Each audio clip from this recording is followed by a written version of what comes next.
Hey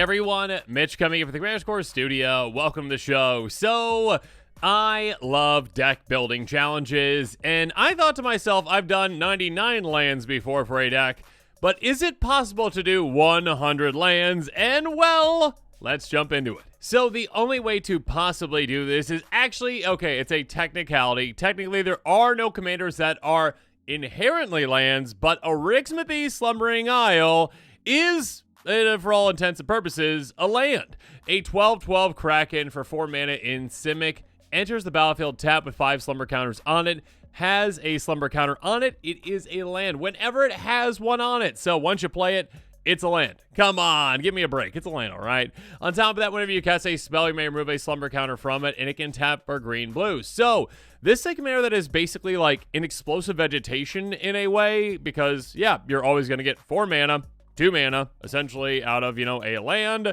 And then all of a sudden, you're like, oh, okay, by the way, once I play enough spells, this is a 12/12, a 2-shot KO on any player with commander damage. So, yeah, this is a commander that, well, does require spells to actually become a creature. So how are we actually going to manage that in a 100 lands deck? Well, let's get to that after I talk about the price really quick.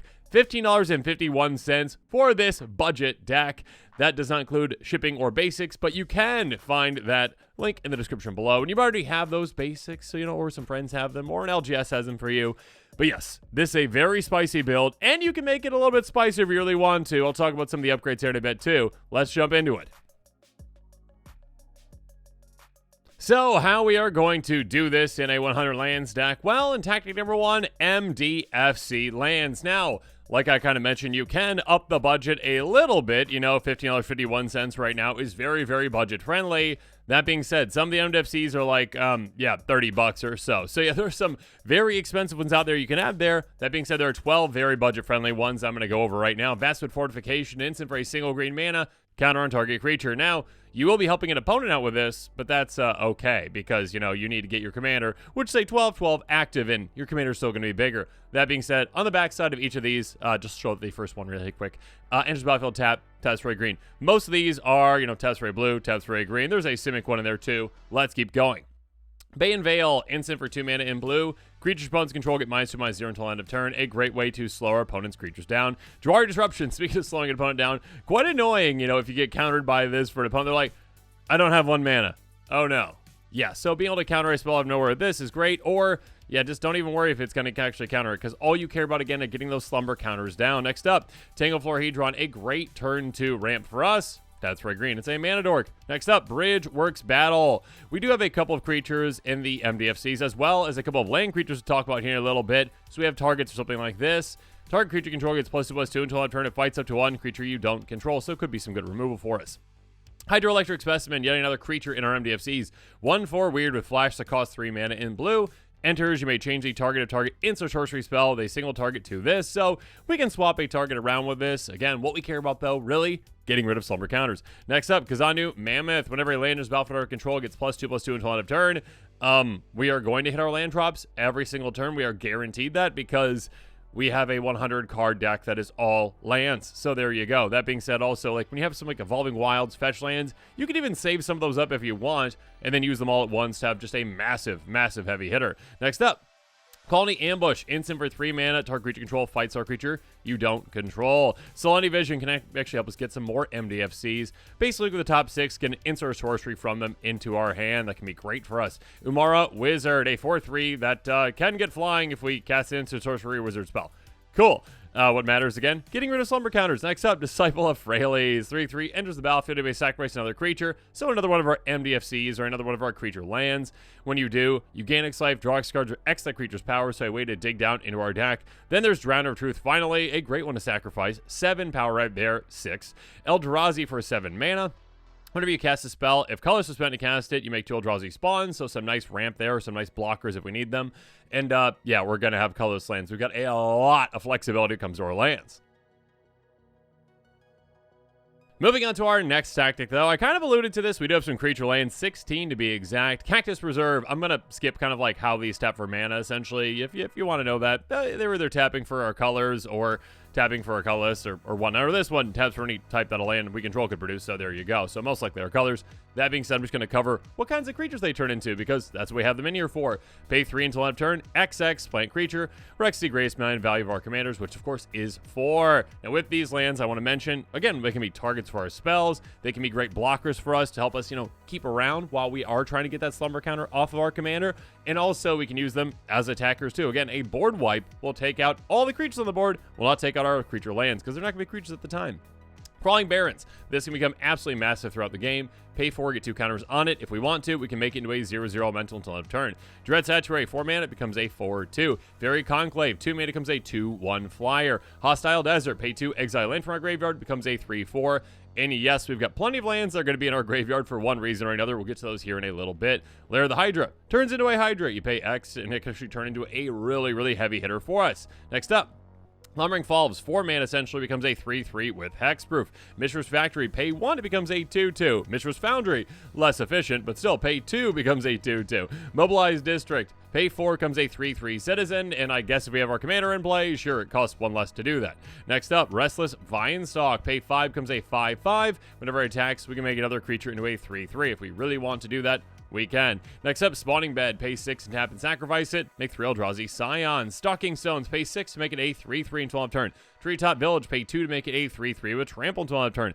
Urza's Factory, this actually doesn't turn to a land itself, but it can make creatures. Pay 7, tap, make a 2/2. And finally, speaking of a 2/2, Zoetic Cavern, we can actually morph this out of our hand, or you have to pay 2 to flip it back over when we need to be a land again.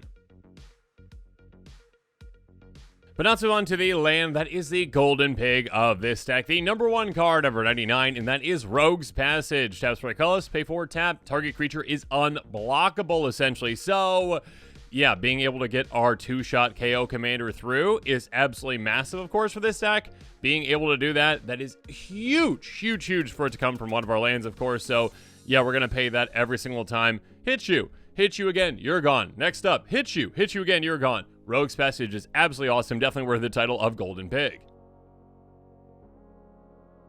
Moving on, though, let's talk about our next tactic, land thinning, because, we've got some ways to get down into our deck. We want to make sure that we have the best chance possible of drawing into our MDFCs and getting those, so let's eliminate some of the chaff. Ash Barrens, basic land cycle away to get a basic out of our deck, essentially, into our hand. Next up, Bant Panorama, pay 1, tap, sacrifice, go get a forest or island into play, tap. Boy, Lewin, go get 2 basics into play, tapped, essentially. Broker's Hideout, when it enters the battlefield, we sacrifice it, go get that forest or island into play, tapped, and you gain a life too, congratulations. Escape Tunnel, unfortunately, Ricksmithese does not have, well, fortunately, Ricksmithese doesn't have power 2 less, but it was 2 or greater for Ricksmithese, but don't worry about that. We can make a creature unblockable if we want. If not, it's just basically an Evolving Wilds. Next up, Evolving Wilds, tap, sacrifice, get a basic. Ghost Quarter, tap for a colorless, or we can tap and sacrifice to destroy a land. They replace it with a basic, so if we want to do it on an opponent, great. Replace their, Gaia's Cradle with a basic, or yeah, you can use it on yourself.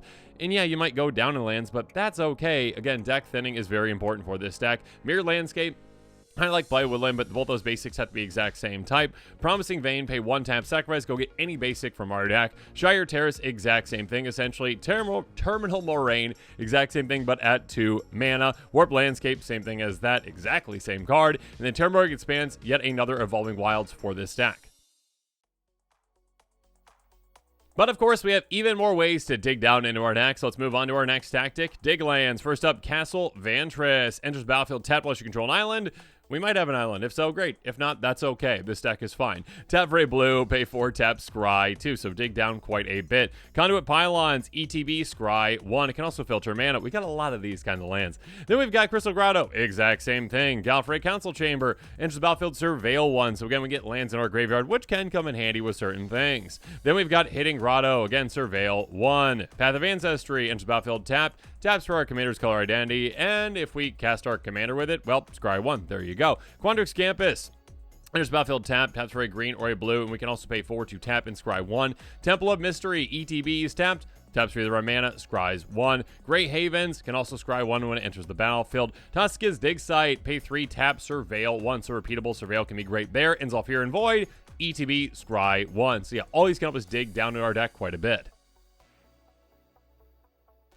Next up, though, we've got some draw lands as well to help us dig further. Archeraska, once we ascend, get the City's Blessing, pay 5 tap, draw a card. Blighted Cataract, pay 6 tap, sacrifice this, draw 2 cards. Cephalid Coliseum, once we have Threshold, again, plenty of ways to get Threshold with this deck. Pay a blue tap, sacrifice, the target player draws 3s, then discard 3 cards. Cryptic Caves, pay 1 tap, sacrifice. If we've got 5 or more lands, we'll get there. Next up, Desert Indomitable, cycle it away for 2 mana. Mindful, exact same thing. Lonely Sandbar, cycle away for 1 mana. Then we've got Kitchen, very odd card, yes, anyways, from the clue set. Pay 4 tap, investigate. Then we've got Memorial to Genius, enters the battlefield, tap, taps for a blue, pay 5 tap, sacrifice, draw 2 cards. Meanwhile, yet another great cycling card for us, cycles for 2. Scene of the Crime, can pay 2 to sacrifice it to draw a card. Slippery Cars, cycle it away for 2 mana. Hunter Maze, pay 2 tap to sacrifice to draw a card. Exact same thing, but in blue for the Surgical Bay. Tranquil Thicket, again, cycle away for a single mana.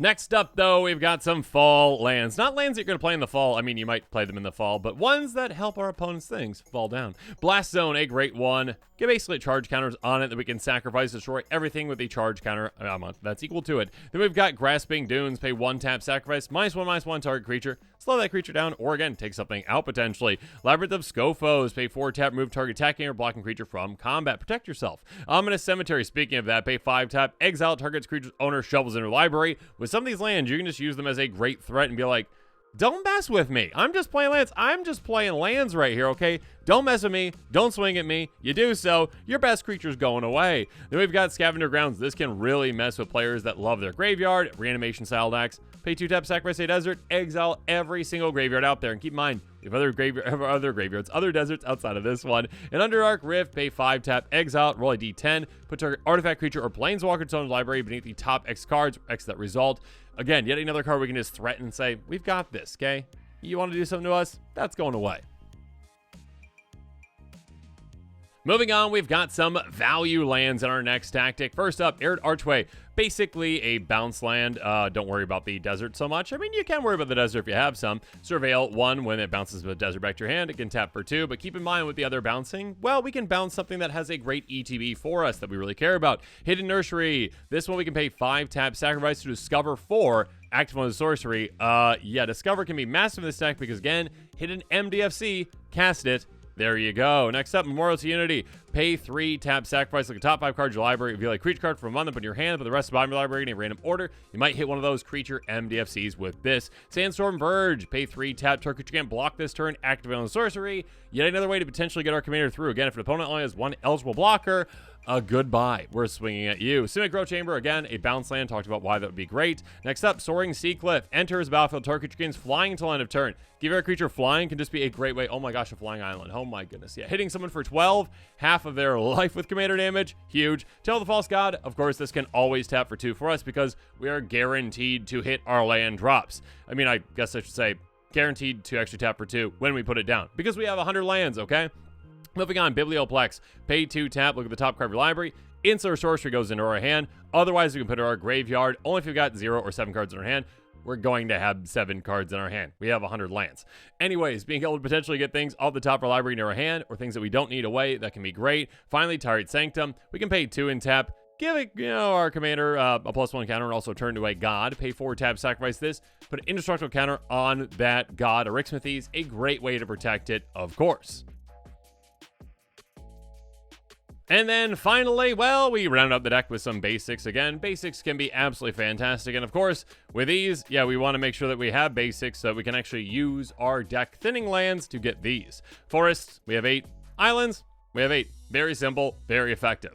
But now this episode is coming to a close. I would love to hear your thoughts on it, so let me know what your thoughts are on it in the comments below. And of course, also, if you do want to spice this deck up, yeah, remember that there are other MDFCs out there that do fit in these colors. Some of them are quite expensive, again, around $30, like twice the price of this deck itself. So make sure you keep that in mind. That being said, if you are interested, again, check out that deck list link. And of course, as always, thanks again, and have a good one. This show and episodes like this one are possible thanks to viewers like you. If you're looking for an easy way to help support this show, make sure that you like, share, and subscribe. Also, hit that bell notification icon so you don't miss any new episodes. You can also go check out our playmats and other merchandise at thecommandersquarters.com. We also have a ton of brand new t-shirt designs in stock, so make sure you check out those as well. Another easy way to support this show is with our TCG Player affiliate links. So whether you're buying a deck or individual cards, you can use this general link right here or one in the description. And the final way that you can support this show is by supporting us directly by becoming a patron. There are many benefits to being a patron, and I truly couldn't do this without all of their support.